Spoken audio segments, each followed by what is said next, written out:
This is Rob Tebbutt for Boxing Social in association with Betfred. Delighted to be joined by the new European bantamweight champion, Lightning Lee McGregor. How are you, Lee? Nice to see you.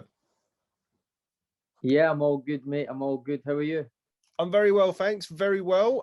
Nice to catch up. Unfortunately, I didn't catch up with you in the immediate aftermath of your win over Karim Guerfi, but I was watching. I was in the Lawrence and Coley Fight Week bubble and saw a very, very impressive performance. First off, congratulations on your win. What did you make of your performance? Yeah, no, I done what I said I was going to do. It was one of them where I was in the build up to the fight. I wasn't talking a lot, but I was telling people to expect a career best performance. I was telling people to expect a new Lee McGregor, this and that. So I'd done enough talking that was enough to put pressure on myself, and then I needed to perform, and I think I did that. And the fight was delayed several times beforehand. Obviously, you've only recently, I say recently, obviously, it's been a bit of time now because of the pandemic, but recently-ish joined up with Ben Davison. Did you feel the benefit of having that extra time to prepare in the gym with him? Oh, 1,000,000%. As much as it was obviously so frustrating, it definitely was a blessing. Like the Lee McGregor that was going into the November fight, the first original date, compared to Lee McGregor that went into the March fight, it was a complete different fight. I know for a fact that what happened on Friday night wouldn't have happened if we went ahead with that November date. So things happen for reasons. I improved a hell of a lot over the last couple of months. I would say the January was maybe a slight blessing as well. And then after the January date, once we got New Year, Christmas and that, because we're grinding all the way through that, things started to click. I really started to grasp the style that Ben and Lee were trying to get me to do. I was studying a lot, and it just started to click each week. And then I feel like the February date that in Dubai, I feel like I was ready for that. I feel like it would have been a standout big performance then. And when that fell through, I was obviously gutted because I was feeling so good and my sparring and that was going well. And like Ben that said, he said, listen, March, you're just going to be even more ready. It's going to give you more time to perfect this style. And it sure was. I was more than ready, and blessings, but very, very challenging at the time. Very, very challenging. Mentioned Lee, of course, Lee Wylie, who works alongside Ben Davison as part of the training team down at MTK Performance Center. You mentioned him post-fight. Just what does he do for the team? What added element does he bring to your game? Oh, so much. Again, I keep saying that he sort of goes down as a video analyst in our gym, but he's a hell of a lot more than that. Lee is actually, Ben said in one of the interviews, Lee is actually the guy who decided or basically put forward to Ben that they're completely going to change my style. Just with my sheer, obviously, my size and my physicality of the weight is going to be a nightmare for anybody. Going back to the way I used to fight and things like that. But I was sort of caught in between, and I would box a bit on the back foot, and obviously I was on GB, so I had a decent boxing amateur background and things like that. But I could also, people seen the glimpses that I could stand and fight when I really wanted to as well. But I think now I'm just being so much more composed, so mature with understanding why I'm doing it, fighting like 3-4 steps ahead in my opponent, in terms of like I'm doing something to set up the next attack or to see what he's going to do. I'm asking questions, I'm doing this, I'm doing that. Never done that before. So all that's come from Lee, and obviously Ben drilling it with me on the pads. And it's funny because we laugh now. Lee, when I first sort of met Lee, he would say like, "Do you watch much boxing and that?" And I would say, "Nah, don't watch boxing at all. Just I like it as a fan. I'll watch it on the Saturday night and that." Every day, like it's turned into a lifestyle for me now. If I'm not in the gym drilling with Ben, I'm back in the flat, I'm back in the house studying, watching it on the videos. If I'm not doing that, I'm doing something that's gonna improve me as a fighter. Whereas I'm living the life now, proper professional, just covering every single area, and it just shows you if you put that work in and you do these sacrifices, they will pay off, and that goes for the other side of things as well, nutrition side of things and all that as well, making weight a hell of a lot better, and everything just couldn't be better. And when you see the improvements and feel them yourself, it encourages you to keep on going. It's your third training team since you've turned over as a professional. 10 fights now. You started off with Shane McGuigan. You went over to Grant Smith. You feel nice and settled now? Is this you for the foreseeable future?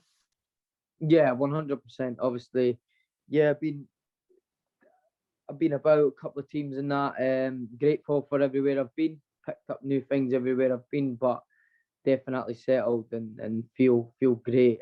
Probably the most content I've ever been in my life, career, everything. Is now really enjoying, loving boxing. I've never loved boxing the way I am now. And I think that's it's it's affecting my life, like my life in general. I'm so much better, I'm so much happier in general in my life. But as a person, I feel like I've changed as well so much. Maturing in terms of my career, and obviously my young family were getting on better than I ever have done with my partner. Just everything is so good, and I think all this is playing a part on my progression as well. And it's, everybody's well, they say it, a happy fighter is a dangerous fighter, isn't it? So that's definitely the case for me. Ever since I've known you, you've made no secret of the fact that you want to get on with things early in your career, take challenging fights, with Commonwealth champion after a handful of fights against Thomas Asomba, British champion, now European champion after just 10 fights. What's the plan for you moving ahead? I know there's been some discussion of you boxing on Josh Taylor's undercard at the end of May. What's the plan for you now? How quickly are you still looking to progress at this stage of your career? Because correct me if I'm wrong, we've always spoken about you moving up in weight because you are so big at bantamweight. How much is there still for you to achieve at bantam, and how quickly do you want to get it done? Well, yeah, like you say, it's big for the weight and all that. So I'm not going to be hanging around. So we want to get these opportunities as quick as we can, but at the same time being sensible. Like you say, it's like, well, I've always said, you push on European that, but then it's when do you put the brakes on me, kind of thing. I think potentially that could be now. But I do believe, obviously, MTK, I've got the best team around me. They will make the right decisions for me, and whoever that may be, I'll be ready. Well, going into too much, it's looking like I am going to be fighting on Josh Taylor's card, and we wanted another tough fight. I wanted another step. I was potentially, names were getting mentioned to me, and I accepted them in a heartbeat. And it was like names that people would be like, "Whoa, wait a minute here! Like these are potential eliminators, like world title eliminator fights." Whether or not they pull off, I don't know. But listen, if my team believe in me, so they are believing me when they come forward with these names and think that I can beat these guys, then, and as long as Ben's happy with it, which he was as well, and the final calls obviously mean they know my answer. So it's wait and see. But my main goal is become world champion at bantamweight as soon as possible, but also being realistic and getting the right opportunity at the right time. And MTK will make that happen.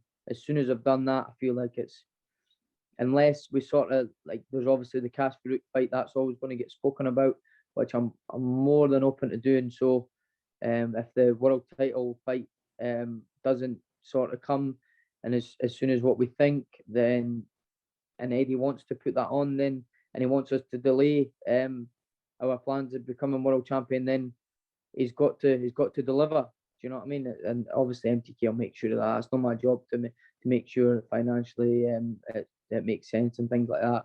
MTK will do all that side of things, but from obviously my point of view, I took the risk where I took all the, basically the cuts and all that, like the risks with the last fight with Kash Farooq. I know for a fact, without going into too much, he got paid a good bit more money than me, which was all understanding, and I was more than happy to do so because I was confident I could get the win. I could get the win. But on the other hand, now I think things are different. He needs me more than I need him. So if they want that fight, then they're making a reasonable offer, and 100% I'll not turn that down. No chance. I want to put that right as well. A lot of people have got opinions on that fight, but like I've said many times, that Lee McGregor that fought him, Kash Farooq 2020, or was it 2019? He's long gone. That was their best chance. They came close, but there's no way in hell he beats me now. No chance. Yeah, it was 2019, Lee. That whole last year just flew by. Yeah, it's just that. It's just total write off that year. Yeah. What was it like? I saw some photos of yourself and, of course, long-term good friend, idol, as you've referred to him in the past, Mr. Josh Taylor. We won't say that around him. Don't want to give him any bigger head than he already has. But what was it like for him? I know you'd kind of had your friendly competition coming up together about winning a well, Josh didn't win a title, but winning a Commonwealth title, European title quicker than him. But on a serious note, I bet he was delighted for you getting the win in such impressive fashion. Yeah, he was. And you know what? Like, honestly, God, you'd be surprised, Rob, saying that you probably know anyway. But like, this game is as a as brutal as well as lovely as well. Like, there's a lot of bitterness and jealousy in this game, and you've got guys who pretend that they want you to win and they want you to do this and they want you to do that. Deep down, they don't, mate. They really don't. Whereas, like, you could see the pride bursting out of Josh, absolutely bursting out of him, like, come right from the heart. And it's the same with me with him. We both want, like, each other to do so well. We push each other on the gym. There's no, like, it's not nothing fake about that. Do you know what I mean? Like, that's proper friendship, teammates. Like, we want the best for each other, and you can tell when it's fake, and you can tell when it's real.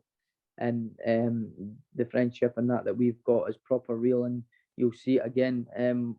Come May time, we're going to be making history together, 100%.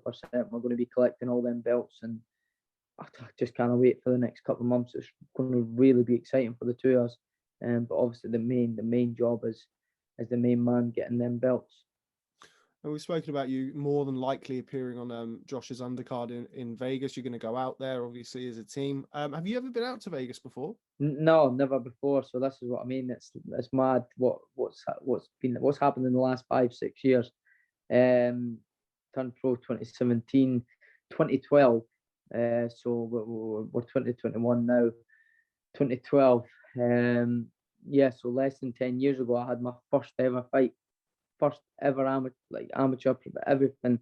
Whereas the boy I just fought on Friday, been pro since 2006.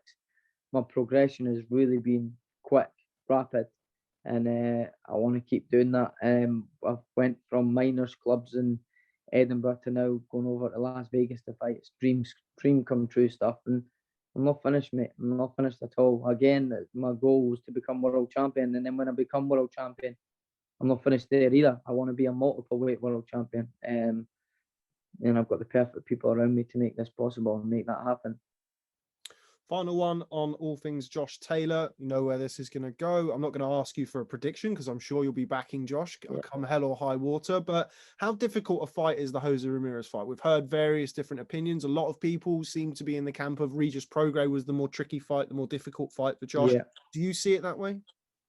Well, see, the thing is, and again, going back to since I've joined with Ben and Lee and that, like, it's crazy how much they've opened my eyes with everything. Like, obviously, I've said that, made that clear with Ben in terms of nutrition, strength and conditioning, life in general, boxing, everything. And I feel like the same sort of goes for Josh. If he listens to Ben and Lee, and they're the exact same, they're very confident that if he does what the plan is going to be, it could be a fairly easy night for Josh. But everybody knows what Josh is like. I know what Josh is like more than anybody. And he does like a fight. Yeah, he comes out on top and he looks brilliant, and it's brilliant for the crowd and fans, and everybody loves him. What a fighter and that. But you don't want to be doing that. Do you know what I mean? He's you want to win as best as you can and take as less punishment as you can. Regardless, Josh Taylor wins a fight. It's how easy he can make it for himself. If he listens to Ben and Lee, which he seems to be doing, he's been in camp for a long time now, and each week, like myself, he's getting better and better and better. And I think by the time fight night comes and we're fight week, everything will have clicked, and he'll have the plan firmly. Like, the same with me. Every day I was waking up, I was constantly, like, we drilled round one, God knows how many times for that fight, and you see it in the start of the fight. That's what led to the stoppage. I was coming out, feint, jab, slip, jab, right hook to the body. Watch your back, you'll see it. I've done that for months and months and months. I was even waking up first thing in the morning. First thing I was doing, shadow, boom, boom. It's just constantly drilling it into my head. From the morning of the fight, drilling it on the pads of Ben, drill, and it's just natural for eventually when fight night came. I think obviously the same is going to be with Josh Taylor, and he goes out and does what we all know he can do, but just a little more thought to it, with obviously the brains with Lee and Ben behind him. He can make it an easy night, honestly, he really can. Okay, well, just before I let you go, you of course weren't the only one in action on Friday night. Shabazz Masood, the Maverick, returned to the ring after a period of absence, should we say? How good was it for him to get back in the ring? It's very much a family feel at MTK Performance Center, so it must have been great to see him get back in there. Yeah, definitely. Shabazz was very on the same boat as me, to be honest.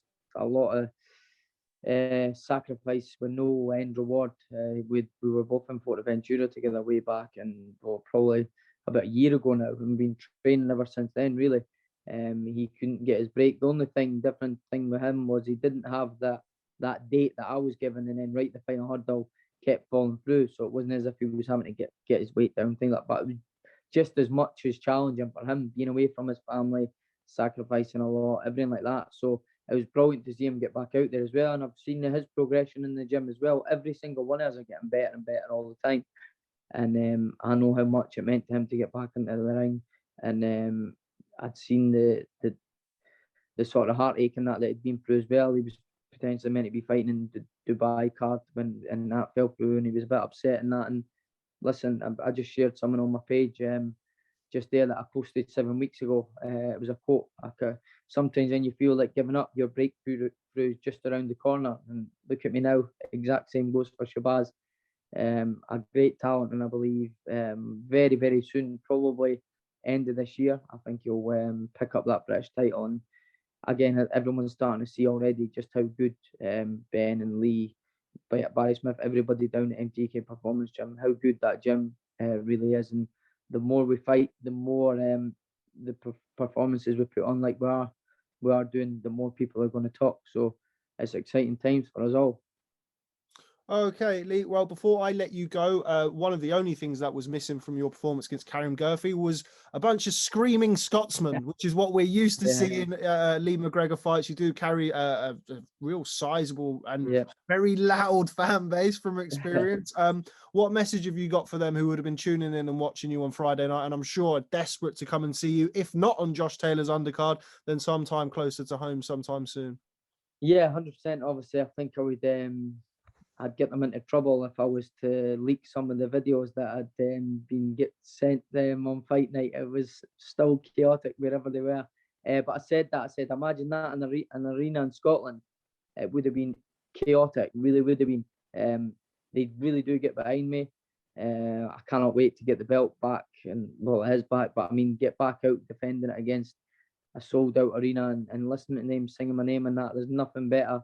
They were all tuning in. Everybody was obviously, like I just said, they were definitely partying. But yeah, fingers crossed. Potentially we could get someone over in Vegas when it's a waiting game just now, the next couple of weeks. But very, very soon we'll be back. The army will be behind me. And the most important thing is when I get that world title shot, they'll be there 100%. So that's the most important thing for me. Okay, Lee, well, always a pleasure catching up with you, mate. Thanks very much for speaking to Boxing Social. I will be over in Las Vegas for Josh Taylor versus Jose Ramirez, so look forward to catching up with you. Hopefully you're on the card, but if not, you'll be there anyway. Yeah. Always a pleasure, Lee. Thanks very much for speaking to Boxing Social. Nice one, Rob. Thank you, mate. Cheers.